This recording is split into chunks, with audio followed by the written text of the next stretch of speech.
இன்சூரன்ஸில் எனக்கு தெரிஞ்சு 99.9% of the people பண்ணுற மிஸ்டேக்கை அவாய்ட் பண்ணுறதுக்கு தான் இந்த வீடியோ. உங்களோட ரிட்டர்ன் எப்படி மேக்ஸிமைஸ் பண்ணுறது, உங்களோட கவரேஜ் எப்படி மேக்ஸிமைஸ் பண்ணுறதுன்றது தான் இந்த வீடியோவில் பார்க்க போகிறீங்க. இது என்கிட்ட ஏன் கேட்கணும் அப்படின்றதும் நீங்கள் முக்கியமாக இது பண்ணலாம். என்னுடைய கிரெடென்ஷியல்ஸ் வேறு யாருக்கும் கிடையாது இந்த இன்சூரன்ஸ் பொறுத்த வரைக்கும். இப்போ ஒருத்தர் வந்து 1.5 lakhs வந்து பர் இயர் 10 இயர்ஸ் போடுறாரு. அவர் 15 இயர்ஸ் கழிச்சு ரிட்டர்ன் எடுக்கிறாருன்னா அவருடைய ரிட்டர்ன் வந்து 4.6%லேருந்து 6.2% வரைக்கும் கிடைக்குது. இது வந்து 24.2 lakhsலேருந்து 28.8 lakhs வரைக்கும் அவங்களுக்கு ரிட்டர்ன் கிடைக்குது. இது பார்த்தீங்கன்னா 24.2 lakhs கிடைக்கிறவங்களுக்கு வந்து பார்த்தீங்கன்னா கவரேஜ் வந்து 18.8 lakhs கிடைக்குது. இதே 28.8 lakhs கிடைக்கிறவங்களுக்கு 15 lakhs கவரேஜ் தான் கிடைக்குது. விச் மீன்ஸ் வந்து ரிட்டர்ன் அதிகமாக கிடைச்சதுன்னா வந்து அதுக்கேற்ற மாதிரி வந்து கவரேஜை கம்மி பண்ணிடுறாங்க.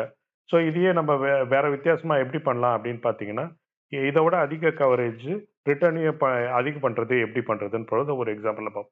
இப்போ இதே 35 இயர் ஓல்டு வந்து 15 lakhs மேலே 25 lakhs கவரேஜ் எடுத்துக்கிறாரு. ஆனால் வந்து அது வந்து 35 to 50 இயர்ஸ் தான், 15 இயர்ஸ். இது வந்து 58 இயர்ஸ் வரைக்கும் நம்ம கவரேஜ் பண்ணுறோம். அது இல்லாமல் 25 lakhs கவரேஜ் பண்ணுறோம். 10 லட்ச ரூபா எக்ஸ்ட்ரா கவரேஜ், 8 வருஷம் எக்ஸ்ட்ரா கவரேஜ். இதோட ப்ரீமியம் பாருங்கள். வெறும் டேர்ம் கவர் போட்டிங்கன்னா அதில் பார்த்தீங்கன்னா என்டோமெண்ட் பாலிசி. டேர்ம் கவர் போட்டிங்கன்னா 4,550லேருந்து 8,352க்குள்ளே வருது. ஸோ அப்போ மிச்சம் இருக்க பணத்தை என்ன பண்ணலாம்?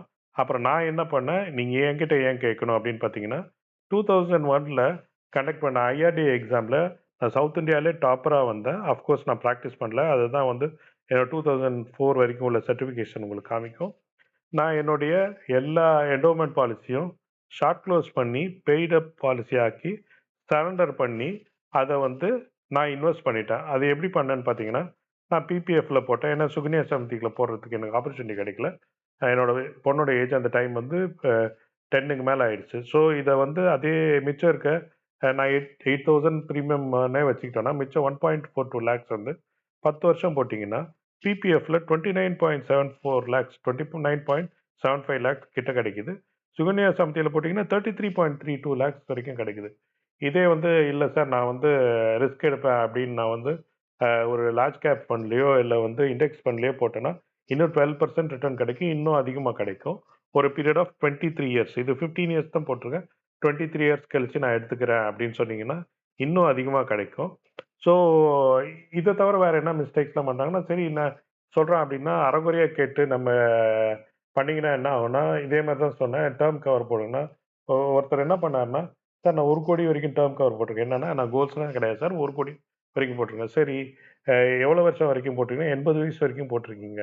இதில் என்ன மிஸ்டேக் இருக்குது அப்படின்னு பார்த்தீங்கன்னா, நம்மளோட இன்சூரன்ஸோட ரீசனே என்னன்னு பார்த்தீங்கன்னா, நம்ம இல்லைனாலும் நம்ம இன்கம்மை வந்து ஃபேமிலிக்கு கொடுக்கணும் அப்படின்றது. 58, 60 வயசுக்கு மேலே நம்ம வேலையே பார்க்க போகிறதில்ல.